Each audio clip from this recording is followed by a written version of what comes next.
आजकल plastic surgery का दौर चल रहा है।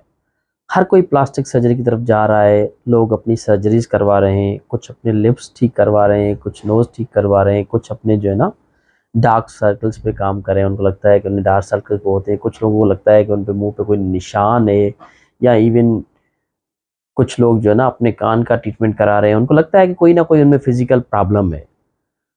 तो एक्चुअली कुछ लोगों में एज़ सच प्रॉब्लम होती नहीं है, पर उनको फ़ील ज़्यादा होती है, उनको ये चीज़ें लगती हैं कि जो है ना, मेरे साथ ये मसला है। वो सारा दिन मिरर के सामने खड़े हो जाते हैं और वो लोग बार-बार रीअश्योरेंस लेते हैं अपने दोस्तों से, घरवालों से, जो भी उनसे मिलता है कि मैं कैसा लग रहा हूँ, मैं कैसी लग रही हूँ, ये कहीं मुझे निशान जो है आपको नज़र आ रहा है, वो बार-बार पूछते रहते हैं कि जो है ना, हालाँकि ऐसा कुछ होता नहीं है।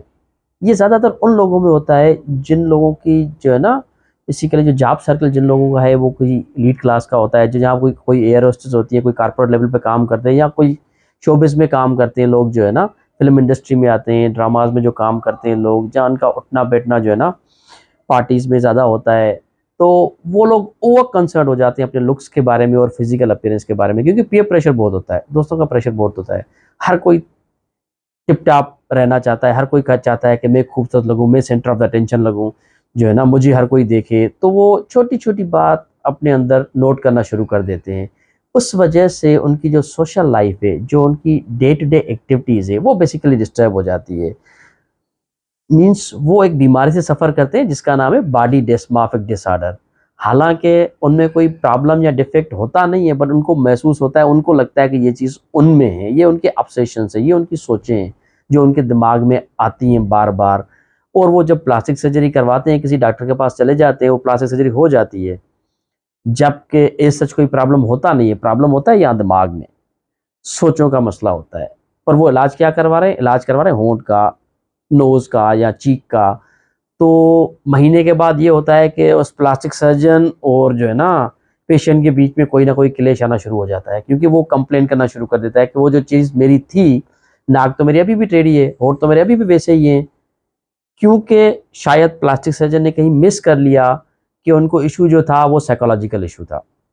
क्योंकि वो तो सैटिस्फाई होंगे नहीं, क्योंकि उनको सोचों में मसला था, उसका इलाज तो हुआ नहीं, क्योंकि उसका इलाज तो सीबीटी है, कॉग्निटिव बिहेवियरल थेरेपी है, जिसमें हम उनकी जो है ना जो कॉग्निटिव डिस्टॉर्शन उनकी हो गई है, जो उनकी सोचें नेगेटिव हो गई हैं, जो उनकी बिलीफ्स जो है ना डिफरेंट हो गई, हम उनको उन ट्रैक पे लाते हैं, उनको उन चीज़ों को सेट करते हैं, नेगेटिव चीज़ों को जब हम पॉजिटिव पे लाते हैं, वो तो हम कॉग्निटिव बिहेवियरल थेरेपी की पैटर्न से लाते हैं।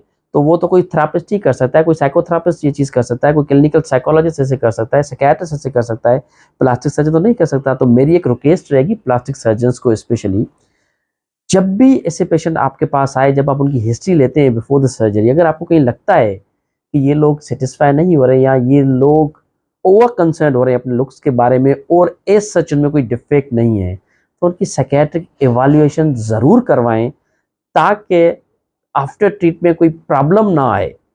वो पेशेंट के लिए भी फ़ायदेमंद है, उन प्लास्टिक सर्जन के लिए भी फ़ायदेमंद है, क्योंकि इनका ट्रीटमेंट करना, साइकोलॉजिकल ट्रीटमेंट करना बहुत ज़रूरी होता है। अदरवाइज़ वो अननेसेसरी सर्जरीज़ पे जाते हैं, बार-बार जाते हैं, बार-बार ये चीज़ें कराते हैं। तो इसके ट्रीटमेंट में एक तो सीबीटी हो गई, दूसरा हम इनका इलाज करते हैं SSRI, selective serotonin reuptake inhibitor, क्योंकि केमिकल भी कम हो जाता है ब्रेन न्यूरोट्रांसमीटर जो होता है सेरोटोनिन, तो उसको ठीक करने के लिए हम कभी-कभी दवाई स्टार्ट कर देते हैं। पैरोक्सिटिन आती है इसमें, सेटेलिन आती है, फ्लोक्सिटिन आती है, फ्लुक्सामाइन होती है, सिटालोप्राम है। तो हम लो डोज़ से बेसिकली स्टार्ट करते हैं, फिर स्लो टाइट्रेट करके मैक्सिमम डोज़ पे जाते हैं, या देखते हैं कि कहाँ पे हमें रिस्पॉन्स आ रहा है।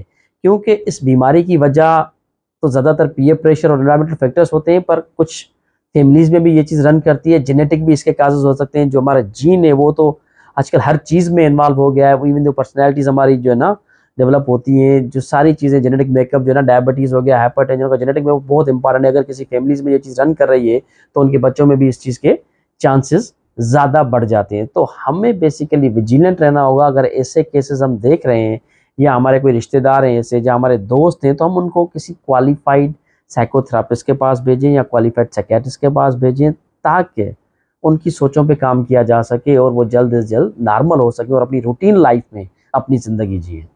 Thank you.